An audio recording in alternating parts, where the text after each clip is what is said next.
Hello, welcome back to my YouTube channel. This is me, Srishma. നിങ്ങൾ തമ്പനയിൽ കണ്ട പോലെ തന്നെ ഞാൻ വന്നിരിക്കുന്നത് ഞാൻ എൻ്റെ മുഖത്ത് ചെയ്തിട്ടുണ്ട് വാട്സ് റിമൂവിൻ്റെ ആ ഒരു വീഡിയോയുടെ ഡീറ്റെയിൽസ് കാര്യങ്ങൾ പറയാനൊക്കെ ആയിട്ടാണ്.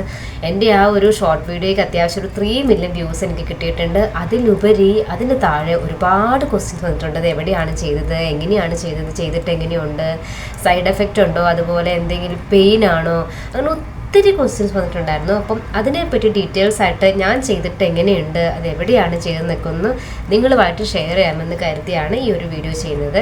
Once again welcome back to my YouTube channel. First of all എൻ്റെ വീഡിയോ ആരും കാണുന്നുണ്ടെങ്കിൽ ഒന്ന് സബ്സ്ക്രൈബ് ചെയ്ത് എൻ്റെ വീഡിയോ ലൈക്ക് ചെയ്ത് ഷെയർ ചെയ്യണമെന്ന് എല്ലാവരോടും ഞാൻ അഭ്യർത്ഥിക്കാം. ഞാൻ ചെയ്തിട്ടുണ്ടായിരുന്നത് എൻ്റെ മുഖത്ത് അത് ഞാൻ ഫസ്റ്റ് ഓഫ് ഓൾ എൻ്റെ ഫോട്ടോ കൊടുക്കാം. ഇങ്ങനെയായിരുന്നു എൻ്റെ ഫേസ് ആദ്യമായിട്ടുണ്ടായിരുന്നത്. ഇത് കുറച്ച് എനിക്ക് ഉണ്ടായിരുന്നുള്ളൂ. സോ അതിന് ശേഷം ഞാനിത് മാസങ്ങൾ കഴിയുന്തോറും എനിക്കിത് കൂടിക്കൂടി വന്നു. അത് ഞാൻ എങ്ങനെ തിരിച്ചറിഞ്ഞു വെച്ചിട്ടുണ്ടെങ്കിൽ, ഇപ്പോൾ ഫ്രണ്ട്സൊക്കെ ആയിട്ട് സെൽഫി എടുക്കുമ്പോൾ, അല്ലെങ്കിൽ വേറൊരാളുടെ കൂടെ ഒന്ന് സെൽഫി എടുക്കുമ്പം, അല്ലെങ്കിൽ ഞാൻ തന്നെ സെൽഫി എടുക്കുമ്പോൾ പലപ്പോഴും എൻ്റെ മുഖത്ത് കഴിഞ്ഞ വീക്ക് എടുത്ത പിക്ചറിനെക്കാട്ടി കുറച്ചും കൂടി വേസ്റ്റായിട്ട് നെക്സ്റ്റ് പിക്ചർ തോന്നി തുടങ്ങി. അതായത് എൻ്റെ മുഖത്തുള്ള വാട്സ് നന്നായിട്ട് എക്സ്പോസ് ചെയ്ത് കാണാൻ തുടങ്ങി. സോ അപ്പം ഞാൻ എൻ്റെ ഫ്രണ്ട്സൊക്കെ പറഞ്ഞു, മുഖത്ത് വരുന്ന ആ ഒരു സാധനം നന്നായിട്ട് വളർന്ന് വരുന്നുണ്ടെന്ന് തോന്നുന്നു ശ്രീഷ്മ, ഒന്നുകൊണ്ട് ഡെർമറ്റോളജിസ്റ്റിനെ കാണിക്കൂ. ഞാൻ എന്ത് ചെയ്തു, ഞാൻ കൊച്ചിയിലാണ് വർക്ക് ചെയ്യുന്നത്. സോ കൊച്ചിയിലുള്ള ഒരു സോണി ഫേമസ് ആയിട്ടുള്ള സ്കിൻ ഡോക്ടറായിരുന്നു. ഞാൻ ചെന്നപ്പോൾ പക്ഷേ ആ ക്ലിനിക്കിൽ എനിക്ക് ആ ഡോക്ടറെ കാണാൻ സാധിച്ചില്ല. ബട്ട് അവരുടെ അസിസ്റ്റൻറ്റ് ഡോക്ടേഴ്സ് ഉണ്ടായിരുന്നു. അപ്പം അവരെ ഞാൻ കാണിച്ചു, ഇങ്ങനെയാണ്, അപ്പോൾ എന്ത് ചെയ്യാൻ പറ്റും, ഇത് മാറുമോ. അപ്പോൾ അവർ പറഞ്ഞു നമുക്കിത് മാറ്റാം. സോ അപ്പം അങ്ങനെ മാറ്റാൻ കഴിയും നമുക്ക്. അപ്പോൾ അതുകൊണ്ട് എന്തൊക്കെ ചെയ്യണം എന്നുള്ളത് അവരെനിക്ക് പറഞ്ഞു തന്നു. ഫസ്റ്റ് ഓഫ് ഓൾ ഇതെനിക്ക് വരാൻ കാരണം, എനിക്ക് പാരമ്പര്യമായിട്ട് എൻ്റെ മദറിനും എൻ്റെ ഗ്രാൻഡ് മദറിനും ഒക്കെ ഇതുണ്ട്. സോ അപ്പം നമുക്കിത് ഈ ഒരു പാരമ്പര്യമായിട്ടും വരാം, നമുക്കിത് പകരുകയും ചെയ്യും. ഇതുള്ളവരുമായിട്ട് ഇടപഴകുമ്പോൾ നമുക്കിത് വരാനുള്ള ചാൻസസ് ഉണ്ട്. സോ എനിക്ക് മേ ബി അങ്ങനെ ആയിരിക്കും വന്നിട്ടുണ്ടാവുക. അപ്പോൾ ഞാൻ ആ ക്ലിനിക്കിൽ കാണിച്ചപ്പോൾ അവർ പറഞ്ഞു നമുക്കിത് ലേസർ ചെയ്ത് കളയാം. അതായത് നമുക്ക് മുഖത്ത് ഒരു അനസ്തേഷ്യ ചെയ്തിട്ട് മുഖത്ത് ഒരു പിൻ പോയിന്റ് പോലത്തെ ഒരു ഇലക്ട്രോ പിൻ പോയിന്റ് വെച്ച് നമുക്കത് ടാപ്പ് ചെയ്ത് കരിയിച്ച് കളയാമെന്ന് പറഞ്ഞു. സോ അങ്ങനെ ഞാനൊരു ഡേറ്റ് ഫിക്സ് ചെയ്തിട്ട് ഞാൻ ആ ഒരു ക്ലിനിക്കിൽ ചെന്നു. അപ്പോൾ ഫസ്റ്റ് ഓഫ് ഓൾ അവർ ചെയ്തിട്ടുണ്ടായിരുന്നു, ഒരു ക്രീം അപ്ലൈ ചെയ്ത്, മിനി അനസ്തേഷ്യയ്ക്ക് വേണ്ടിയിട്ട് ഒരു ക്രീം അപ്ലൈ ചെയ്ത് തന്നു എൻ്റെ ഫേസിൽ. അപ്പോൾ അതെങ്ങനെയാണെന്നുള്ളത് ഞാനിവിടെ കൊടുക്കാം. അപ്പം ഇതുപോലെ കൊടുത്തൊരു 20 മിനിറ്റ്സ് എന്നെ ഒന്ന് വെയിറ്റ് ചെയ്യിച്ചു. ഞാനത് മുഖത്ത് അപ്ലൈ ചെയ്ത് 20 മിനിറ്റ്സ് വെയിറ്റ് ചെയ്തു. ശേഷം അവരെന്നെ ആ ഒരു റൂമിനുള്ളിലോട്ട് വിളിച്ച് ആ ഒരു മെഷീൻ ഉപയോഗിച്ച് ഇത് ഇലക്ട്രോ ചെയ്യാൻ അവർ സ്റ്റാർട്ട് ചെയ്തു. So first question, it's A pain ആണ്. നമുക്ക് വലിയ പെയിനല്ല, ചെറിയ തോതിൽ നമുക്കൊരു പെയിൻ ഉണ്ടാവും. ബിക്കോസ് നമ്മുടെ ഫേസ് എന്ന് പറയുന്നത് വളരെ സെൻസിറ്റീവാണ്. അപ്പോൾ ആ ഒരു ഏരിയയിൽ നമുക്ക് ഈ ഒരു കറണ്ട് പാസ് ചെയ്യുന്ന പോലത്തെ ഒരു സാധനം വരുമ്പോൾ നമുക്ക് ചെറിയ പെയിൻ ഉണ്ടാവും. വലിയ പെയിൻ നമുക്ക് ഉണ്ടാവില്ല, ചെറിയൊരു പെയിൻ നമുക്ക് ഉണ്ടാവും. നമ്മൾ ടാറ്റു ഒക്കെ ചെയ്യാൻ നേരത്തെ ഒരു പെയിൻ ഉണ്ടാവില്ലേ, സോ അതുപോലൊരു പെയിൻ നമുക്ക് ഉണ്ടാവും. ദെൻ സെക്കൻഡ് തിങ്, ഇത് ചെയ്ത് കഴിയുമ്പം എങ്ങനെയാണ്, ചെയ്ത് കഴിഞ്ഞപ്പോൾ എൻ്റെ ഫേസ് എങ്ങനെയാണെന്നുള്ളത് ഇവിടെ ഞാൻ കൊടുക്കാം. അപ്പോൾ ഇതുപോലെയായിരുന്നു. നമുക്ക് നന്നായിട്ടൊരു നീറ്റൽ നമുക്ക് ഉണ്ടാവും, ഒരു ചെറിയ പുകച്ചിൽ പോലെ നമുക്ക് അനുഭവപ്പെടും. സോ അതിനുശേഷം എനിക്ക് തന്നിട്ടുണ്ടായിരുന്ന മരുന്ന്, എൻ്റെ സ്കിൻ അനുസരിച്ച് അവർ തന്ന മരുന്നാണ്. അപ്പം ഞാൻ പറയുന്ന ഈ മരുന്ന് നിങ്ങൾ ഫോളോ ചെയ്യണമെന്ന് ഞാൻ പറയില്ല. ഫസ്റ്റ് തിങ് അവരെനിക്ക് തന്നിട്ടുണ്ടായിരുന്നത് ബെറ്റാഡിൻ സൊല്യൂഷനാണ്. അപ്പോൾ അത് ഞാൻ അപ്ലൈ ചെയ്യുന്നത് ഓൾറെഡി ഞാൻ ഇട്ട വീഡിയോയിൽ ഞാൻ കാണിക്കുന്നുണ്ട്. ബെറ്റാഡിൻ സൊല്യൂഷൻ എല്ലാവർക്കും അറിയാം, നമ്മുടെ മുറിവ് ഉണങ്ങാനായിട്ട് നമ്മൾ യൂസ് ചെയ്യുന്ന ഒരു മെഡിസിനാണ്. അപ്പം എൻ്റെ മുഖത്തിപ്പോൾ ഇരിക്കുന്നത് ഒരു മുറിവ് പോലെയാണല്ലോ, സോ അത് നമുക്ക് ഉണങ്ങണം. അപ്പോൾ അത് ഉണങ്ങി ആ മുകളിലെ ആ ഒരു ബ്ലാക്ക് കളറിലുള്ള സാധനം നമുക്ക് പൊഴിഞ്ഞു പോകണം.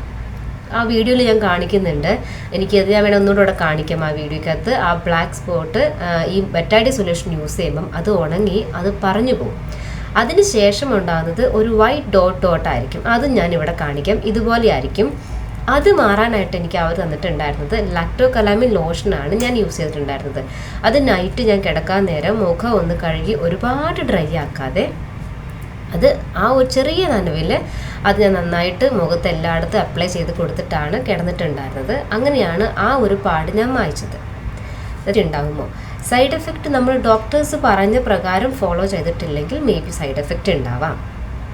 കാരണം അവർ നമ്മുടെ ഓരോരുത്തർക്കും ഓരോരോ സ്കിൻ ടോൺ ആൻഡ് സ്കിൻ ടൈപ്പാണ്. സോ അവർ നമ്മുടെ സ്കിന്ന് ചെക്ക് ചെയ്തിട്ടാണ് നമുക്ക് ഓരോരോ കാര്യങ്ങൾ അവർ പറഞ്ഞു തരുന്നത്. സോ അതുകൊണ്ട് തന്നെ അത് എന്തൊക്കെ ചെയ്താൽ മാറും എന്നുള്ളത് അവർക്കറിയാം. അതിൽ പ്രകാരമാണ് അവർ നമുക്ക് മരുന്ന് എഴുതുന്നത്. അപ്പം ആ ഒരു കാര്യം നമ്മൾ നന്നായിട്ട് ഫോളോ ചെയ്യണം. അങ്ങനെ ഫോളോ ചെയ്താൽ നമുക്ക് സൈഡ് എഫക്റ്റ് വരില്ല. അതർവൈസ് സൈഡ് എഫക്റ്റ് വരാൻ ചാൻസസ് ഉണ്ട്. പിന്നെ ഇത് എത്ര നാളെടുക്കും ഇതൊന്നും മാറാൻ? എനിക്ക് കുറച്ചധികം മാസങ്ങൾ എടുത്തിരുന്നു. ബിക്കോസ് ഞാൻ ഇത് ചെയ്തതിന് ശേഷമാണ് എൻ്റെ ഫേസിൽ ഇത്രയും ഉണ്ടോ എന്ന് ഞാൻ ആശങ്കപ്പെട്ടത്. കാരണം ഞാൻ ഫോട്ടോ ഇവിടെ കൊടുക്കാം, എനിക്ക് 2 ഫോട്ടോ ഞാൻ കൊടുക്കാം. ഒരു സെൽഫി എടുത്ത ഫോട്ടോയും കൊടുക്കാം, അത് ചെയ്തതിന് ശേഷമുള്ളൊരു ഫോട്ടോയും ഞാൻ കൊടുക്കാം. ഇത് രണ്ടിനകത്തും കാണുമ്പോൾ നിങ്ങൾക്ക് മനസ്സിലാവും, സെൽഫിക്കകത്ത് എനിക്ക് കാണുന്നത് കുറവാണ്. പക്ഷേ ആ ട്രീറ്റ്മെൻറ്റിന് ശേഷമുള്ള ആ ഫോട്ടോയ്ക്കകത്ത് കണ്ടാൽ അറിയാം എനിക്ക് ഇത്രയും മുഖത്തുണ്ടായിരുന്നു. അത് ഞാൻ അറിഞ്ഞത് ആ ട്രീറ്റ്മെൻറ്റ് എടുത്തതിന് ശേഷമാണ്. സോ അതുകൊണ്ട് തന്നെ എനിക്ക് കുറച്ചധികം മാസങ്ങൾ എടുത്തിട്ടുണ്ടായിരുന്നു ഇത് ഹീലാവാനായിട്ട്. ഹീൽ മീൻസ് നന്നായിട്ട് പാടൊക്കെ പോയി ബാക്ക് ടു നല്ല ക്ലിയർ ഫേസ് ആയിട്ട് എനിക്ക് ഇച്ചിരി മാസങ്ങൾ എടുത്തിട്ടുണ്ടായിരുന്നു. കുറച്ചായിട്ട് ഇത് മുഖത്ത് അല്ലെങ്കിൽ വേറെ എവിടെയെങ്കിലും കൊള്ളൊരു ഇച്ചിരിയേ ഉള്ളെങ്കിൽ നമുക്കത് മാറാൻ ഒരുപാട് മാസങ്ങൾ എടുക്കേണ്ടി വരില്ലായിരിക്കും. മേ ബി കുറച്ച് ഡേയ്സ് അല്ലെങ്കിൽ കുറച്ച് വീക്കുകൾ മാത്രം എടുക്കും. ഇൻ മൈ കേസ് എനിക്ക് കുറച്ചധികം മാസങ്ങൾ എടുത്തിട്ടുണ്ടായിരുന്നു ഇതൊന്ന് ഹീലാവാനായിട്ട്. സോ അപ്പം ഇങ്ങനെയാണ് ഇത് വരുന്നത്. ഞാൻ ചെയ്തിട്ടുണ്ടായിരുന്ന ക്ലിനിക്ക് കൊച്ചിയിലാണ്. പെയിൻഫുള്ളാണെന്ന് വെച്ചിട്ടുണ്ടെങ്കിൽ കുറച്ച് പെയിൻഫുള്ളാണ്, പക്ഷേ നമുക്ക് സഹിക്കാവുന്ന വേദനയേ ഉള്ളൂ. പിന്നെ നമുക്കിത് സൈഡ് എഫക്റ്റ് ഉണ്ടാവും, ഞാനത് പറഞ്ഞു. സൈഡ് എഫക്റ്റ് നമ്മൾ ഫോളോ ചെയ്തിട്ടില്ലായിരുന്നെങ്കിൽ നമുക്ക് വരും. പിന്നെ എത്ര മാസം എടുക്കും അല്ലെങ്കിൽ എത്ര ദിവസം എടുക്കുന്നത് ഹീലാവാൻ. അപ്പം ഓൾമോസ്റ്റ് മെയിനായിട്ട് വന്ന ക്വസ്റ്റ്യൻസിൽ ഇതായിരുന്നു. അപ്പോൾ അതുകൊണ്ട് അതിന് നിങ്ങൾക്ക് ഉത്തരം കിട്ടിയിട്ടുണ്ടാവുമെന്ന് ഞാൻ വിശ്വസിക്കുന്നു. വേറെ എന്തെങ്കിലും നിങ്ങൾക്ക് സംശയങ്ങളുണ്ടെങ്കിൽ ഈ ഒരു വീഡിയോയുടെ താഴെ കമൻറ്റ് ചെയ്യൂ. ഞാൻ എല്ലാവർക്കും റിപ്ലൈ തരുന്നതായിരിക്കും. ഇപ്പോൾ തരുന്ന കമൻസിനൊക്കെ ഞാൻ അത്യാവശ്യം ഒത്തിരി പേർക്ക് ഞാൻ റിപ്ലൈ കൊടുത്തിട്ടുണ്ടായിരുന്നു. അപ്പം നിങ്ങൾക്കും എന്തെങ്കിലും ഡൗട്ട്സ് ഇതിനകത്തും ഞാൻ പറഞ്ഞിട്ട് ക്ലിയർ ആവാത്തതുണ്ടെങ്കിൽ നിങ്ങൾ കമൻറ്റ് ചെയ്യൂ. ഞാൻ എല്ലാവർക്കും റിപ്ലൈ തരുന്നതായിരിക്കും. വൺസ് അഗെയിൻ എല്ലാവർക്കും താങ്ക്സ് ഉണ്ട്. എൻ്റെ ആ ഒരു വീഡിയോയ്ക്ക് അത്യാവശ്യം ഒത്തിരി വ്യൂസ് കിട്ടിയിട്ടുണ്ട്. എല്ലാവരോടും ഒത്തിരി താങ്ക്സ് ഉണ്ട്. അങ്ങോട്ടും നിങ്ങളുടെ എല്ലാവരുടെ സപ്പോർട്ട് ഇനിയും ഉണ്ടാവും ഞാൻ കരുതുന്നു. എൻ്റെ വീഡിയോ ആദ്യമായിട്ട് കാണുന്നവരാണെങ്കിൽ എൻ്റെ ചാനലൊന്ന് സബ്സ്ക്രൈബ് ചെയ്യണം. അതുപോലെ തന്നെ ഒന്ന് ലൈക്ക് ചെയ്ത് ഷെയർ ചെയ്യുക. ഇൻഫോർമേറ്റീവ് ആയിട്ടുള്ള വീഡിയോസ് കുറേയും കൂടെ ചെയ്യാൻ ഞാൻ ശ്രമിക്കാം. അപ്പം എല്ലാവർക്കും ഒരിക്കൽ കൂടി താങ്ക്സ് ആൻഡ്